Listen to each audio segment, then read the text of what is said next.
Hello दोस्तों, नमस्कार। स्वागत है आपका मेरे यूट्यूब चैनल दिशा एकेडमी पर। और आज हम एक नए टॉपिक के साथ आपके सामने आए हैं जिसका नाम है भारतीय राष्ट्रीय आंदोलन।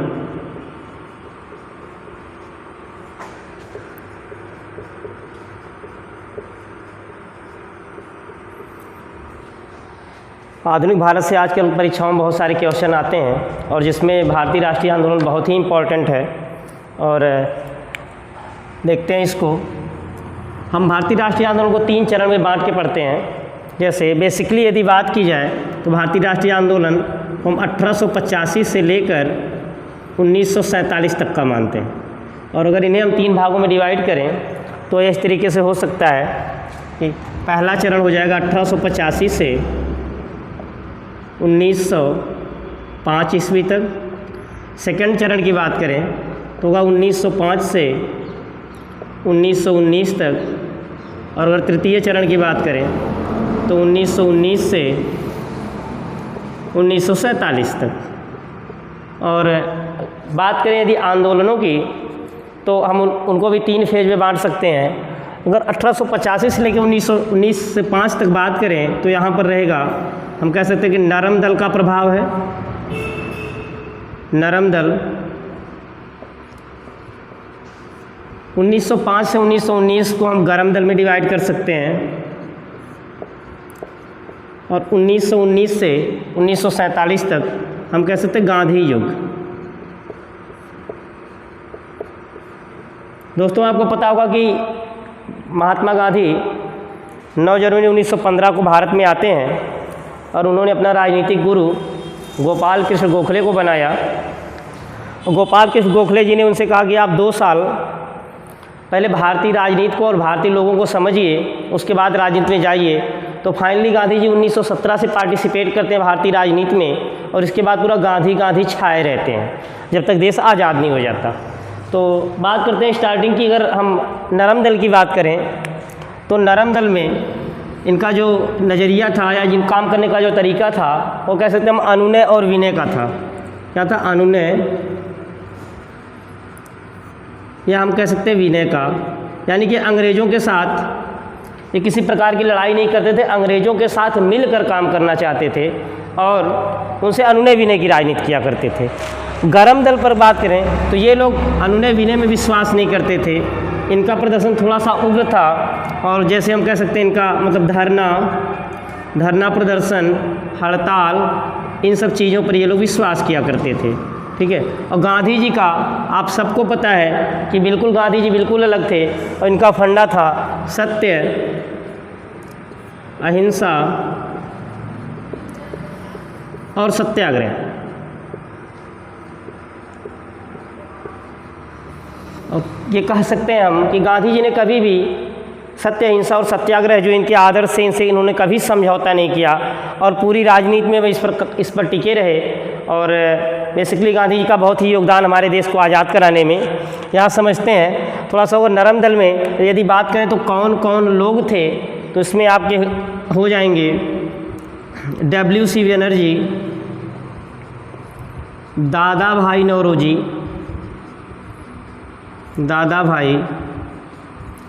नौरोजी, गोपाल कृष्ण गोखले और ETC बहुत सारे लोग थे कि जो बिल्कुल नरम दल के नेता थे। बात करें गरम दल में तो 3 नाम बहुत ही फेमस हैं, लाल बाल और पाल। और हम कह सकते हैं घोष। लाल से मतलब है लाला लाजपत राय, बाल मतलब बाल गंगाधर तिलक, पाल मतलब बिपिन चंद्र पाल, घोष मतलब अरविंद घोष। ठीक है। तो ये प्रमुख नेता रहे गरम दल के। और यहाँ 1919 से लेकर 1947 तक तो सिर्फ और सिर्फ भारतीय राजनीति के पृष्ठभूमि पर गांधी जी का युग है और गांधी जी ने पूरी लड़ाई अपने बलबूते पर लड़ी है और भारतीय राष्ट्रीय कांग्रेस इनका खूब साथ दिया है। तो बात करते थोड़ा स्टार्टिंग से कि 1885 से 1905, 1885 से ही क्यों भारतीय राष्ट्रीय आंदोलन को माना जाता है। तो थोड़ी सी हम आपको बातें बता दें यहाँ से। चूँकि सन 1885 में आपको पता भी होगा ये बात कि भारतीय राष्ट्रीय कांग्रेस की स्थापना होती है। 1885 में भारतीय राष्ट्रीय कांग्रेस की स्थापना हुई। अब अगर भारतीय राष्ट्रीय कांग्रेस की स्थापना 1885 में हुई तो हमको यह भी जानना है कि किसके द्वारा की गई। तो नाम आपको पता होगा क्या थे, ए.ओ. ह्यूम द्वारा। ए.ओ. ह्यूम कौन थे? तो ए.ओ. ह्यूम एक सरकारी कर्मचारी थे, और सरकारी कर्मचारी की बात करें तो इनकी पोस्टिंग इटावा में थी। और आपको एक बेसिकली एक बात बता दें कि 1857 की क्रांति आपने पढ़ी होगी, उसमें ऐसा कहा जाता है कि 1885 की क्रांति के समय 1857 की क्रांति के समय ए.ओ. ह्यूम की पोस्टिंग इटावा में है, और जब ये आंदोलन इटावा पहुंचता है तो ए.ओ. ह्यूम को साड़ी पहनकर भागना पड़ा था। जैसे कि आपके बाबा रामदेव साड़ी पहनकर भागे थे हरिद्वार, उसी तरीके से ए.ओ. ह्यूम भी भागता है। और ए.ओ. ह्यूम यहाँ पे दो तरीके के सवाल हमारे मन में आते हैं कि एक इंग्लिश व्यक्ति भारतीय राष्ट्रीय कांग्रेस की स्थापना क्यों करेगा। तो यहाँ पे दो प्रकार के हमको तथ्य मिलते हैं कि ऐसा कहा जाता है कि ए.ओ. ह्यूम बहुत ही अच्छा इंसान था, और हालांकि वो पश्चिम बिहार का जनक भी माना जाता है ए.ओ. ह्यूम को, उसने एक पुस्तक भी लिखी है।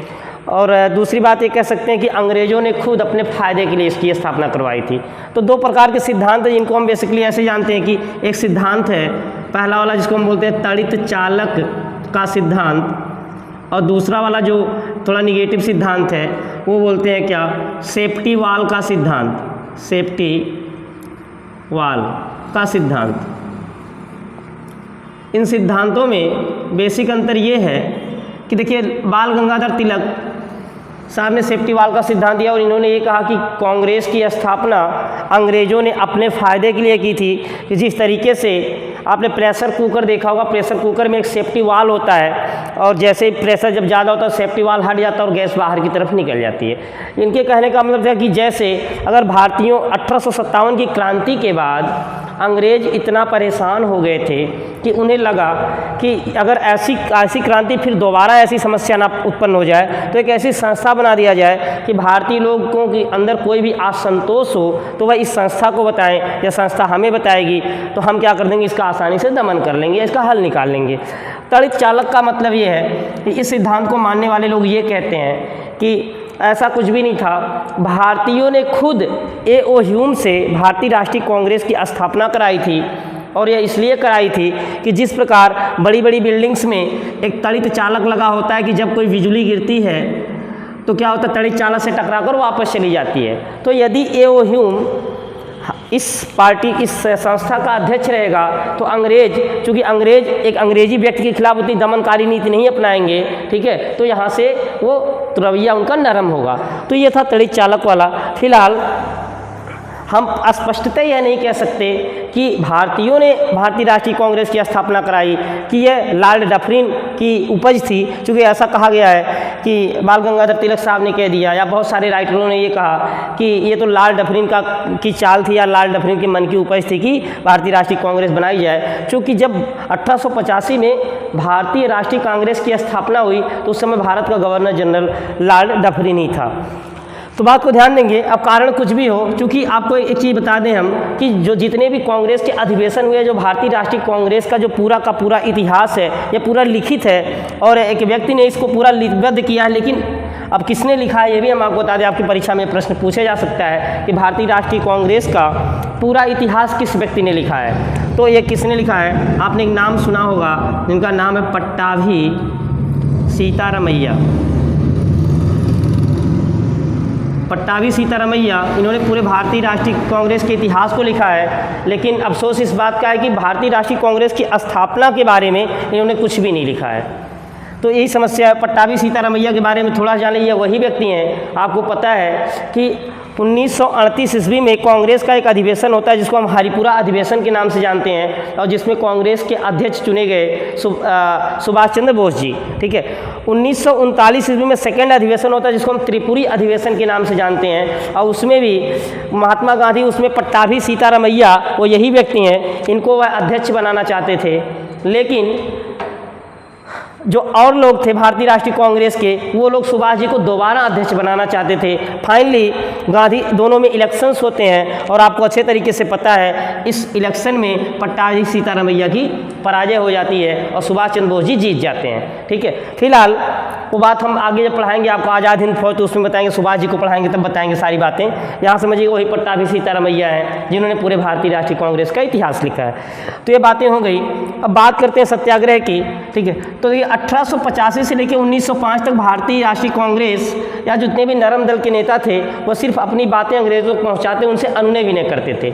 लेकिन चीज़ें आगे चलकर थोड़ी सी खराब हो जाती। बात करें अगर 1905 की, 1905 से लेकर 1919 तक की भारतीय राजनीति में गरम दल का बहुत ही प्रभाव रहा है और इन गरम दल में लाल बाल पाल और आपके अरविंद घोष जी थे और ये कहते थे कि अनुनय विनय से काम नहीं चलने वाला है, अंग्रेज ऐसे नहीं मानेंगे, हमें इसके लिए आंदोलन करना ही पड़ेगा। तो इनका रवैया बहुत ही सख्त और बहुत ही गर्म था। फिलहाल और इसी समय एक घटना है, अच्छे समझिएगा इसको, बहुत ही इम्पॉर्टेंट है। घटना है आपके 1905 की और 1905 में आपके देश का गवर्नर जनरल था Lord Curzon. Lord Curzon governor general है और लॉर्ड कर्जन ने 1905 में बंगाल का विभाजन कर दिया। बंगाल का विभाजन कर दिया। आपसे एक सिंपल सा प्रश्न पूछा जाता है, अधिकांशतः एग्जाम्स में पूछा है कि बंगाल का विभाजन कब हुआ? आप बताते हैं 1905।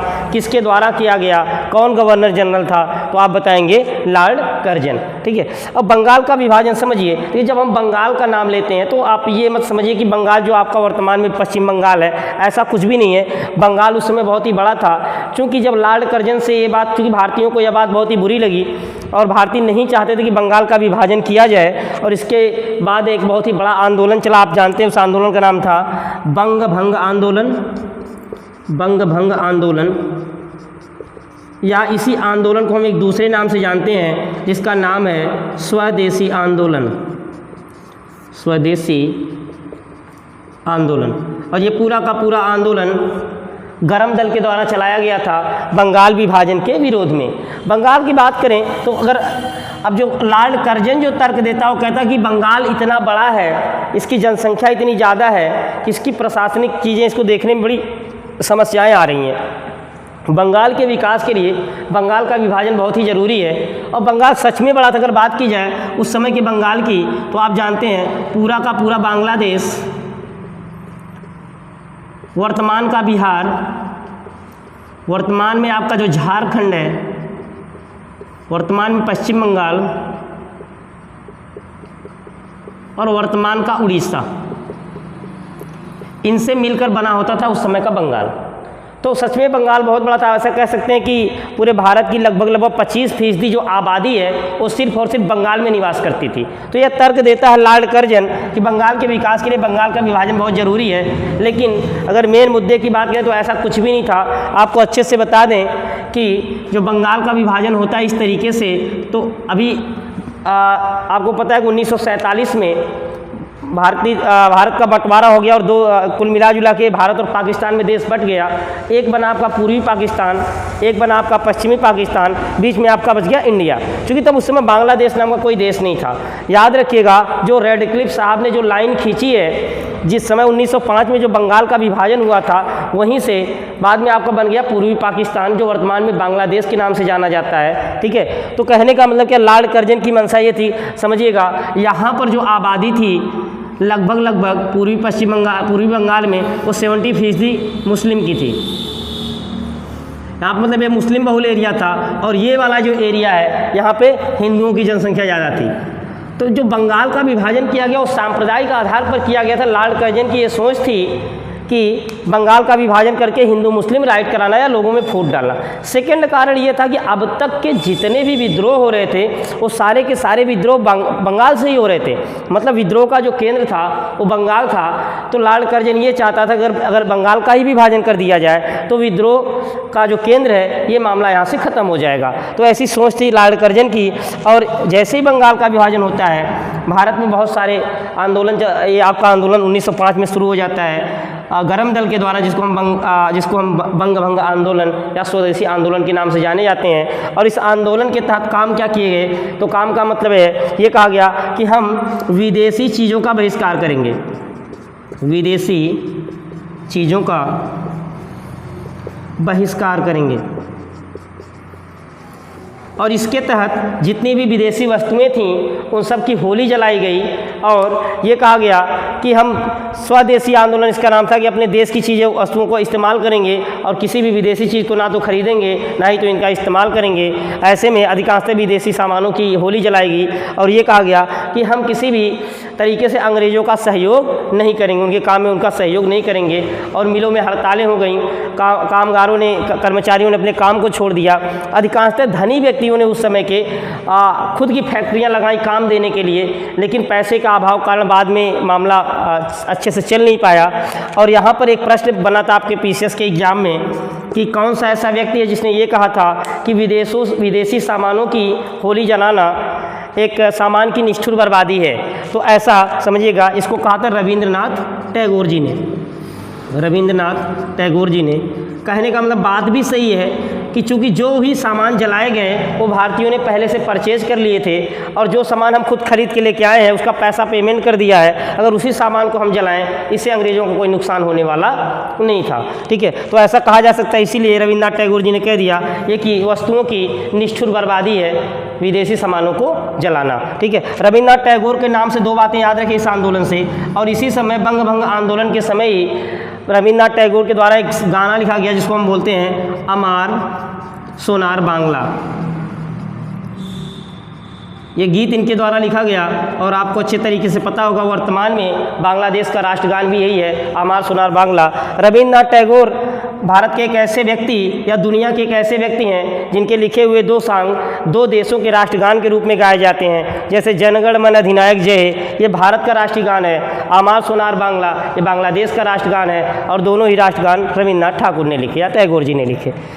ठीक, तो हमने आपसे बताया कि रविंद्रनाथ टैगोर ने दो देशों का राष्ट्रगान लिखा, अमार सोनार बांग्ला और जनगण मन अधिनायक। ठीक है, फाइनली अगर बात करें बंगाल के विभाजन की तो दो तीन फैक्ट बहुत इंपॉर्टेंट्स हैं जो आप जान लीजिए और आपके लिए जानना जरूरी परीक्षा के दृष्टिकोण से। देखिए, जो बंगाल का विभाजन लॉर्ड कर्जन ने किया, हमने बताया सांप्रदायिक आधार पर वो डिवाइड एंड रूल खेलना चाहता था और वो उसकी मंशा थी, और इसकी प्लानिंग बहुत पहले तैयार हो गई थी। यानी कि इसकी प्लानिंग आप कह सकते हैं कि 1903 में ही तैयार कर दी गई थी। मतलब 1903 में लॉर्ड कर्जन ने इसका प्रस्ताव ब्रिटेन में रखा था कि बंगाल का विभाजन कर दिया जाए। ठीक है, बाद में ये मामला जब इंडिया में आता है तो बंगाल का विभाजन की पहली बार जब खबर होती तो भारत में इसके विद्रोह शुरू हो जाते हैं, लेकिन फाइनली इंग्लिश गवर्नमेंट मानती नहीं, और इंग्लिश गवर्नमेंट ने 20 जुलाई 1905 को इस बात को पेपर में 20 जुलाई, ये डेट याद रखिएगा,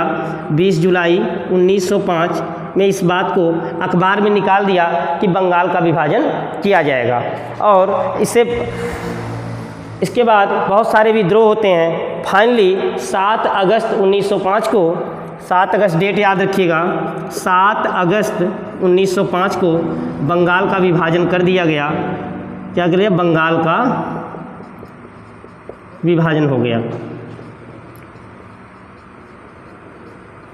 और यहीं से बंग भंग आंदोलन शुरू हो जाता है। और जैसे बंगाल का विभाजन होता है इसी तिथि को भारतीयों ने शोक दिवस के रूप में मनाया, शोक दिवस के रूप में मनाया गया। तो याद रखिएगा, परीक्षा में प्रश्न आता है कि किस तिथि को हम लोग शोक दिवस के रूप में मनाते हैं। सेकंड वाली बात है, भारतीयों ने एक दूसरे को इसके विरोध में राखी बांधी, और राखी बांधने का मतलब ये था कि हम लोग मिलकर रहेंगे, हमको कितना भी बांट दिया जाए लेकिन हम लोग अलग होने वाले नहीं हैं। और यहीं पर कि जब तक बंगाल का विभाजन हम लोग रद्द नहीं करा लेते, ये लोग गंगा जी में डुबकी लगाकर कसम खाते हैं। यानी कह सकते हैं क्या किया गया, गंगा जी में डुबकी लगाई।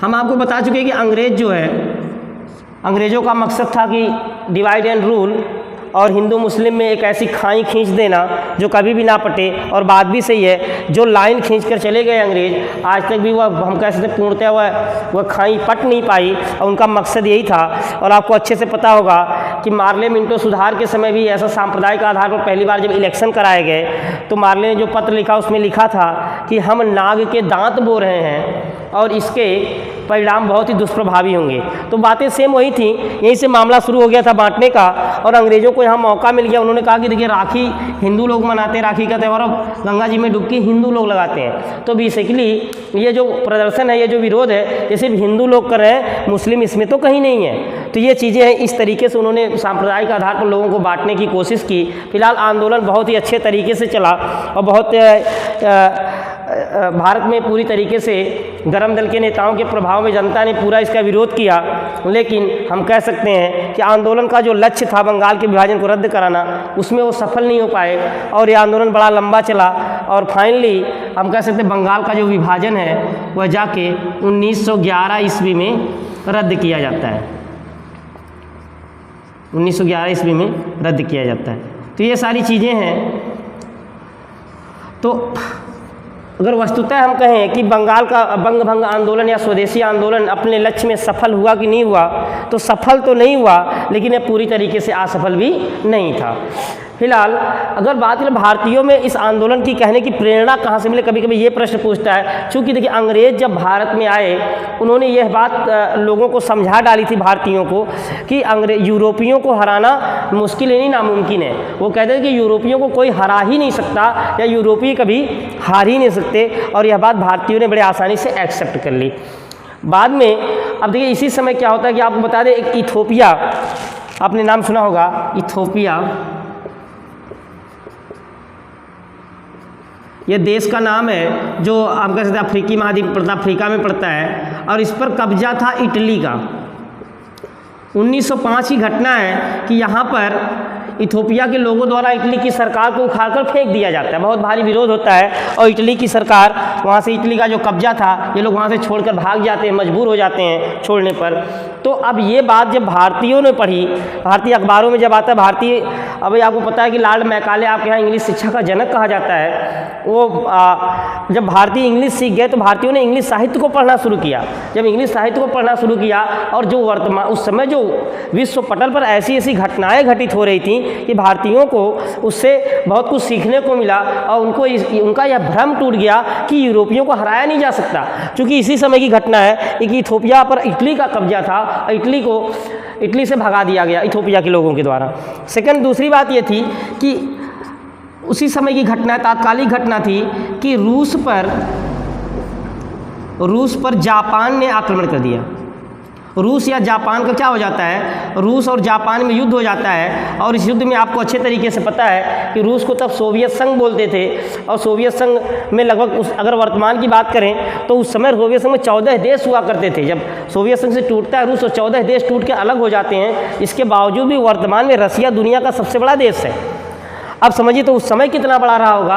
और जापान एक छोटा सा देश, आपको पता है जापान होन्शु द्वीप पर स्थित एक छोटा सा देश है और जापान और रूस में युद्ध हो जाता है और इस युद्ध में रूस की पराजय हो जाती है, यानी कि जापान ने रूस को हरा दिया। और जब जापान एक छोटा सा देश इतने बड़े देश को हरा दे, ठीक है, तो इस तरीके से भी भारतीयों को ये लगा कि यदि इतना छोटा देश इतने बड़े देश को हरा सकता है तो हम अपने देश से अंग्रेज़ों को भगा क्यों नहीं सकते।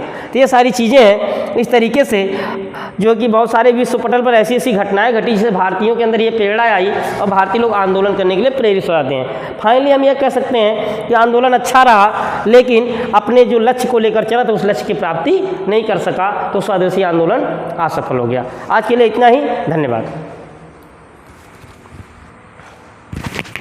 आइए सर जी।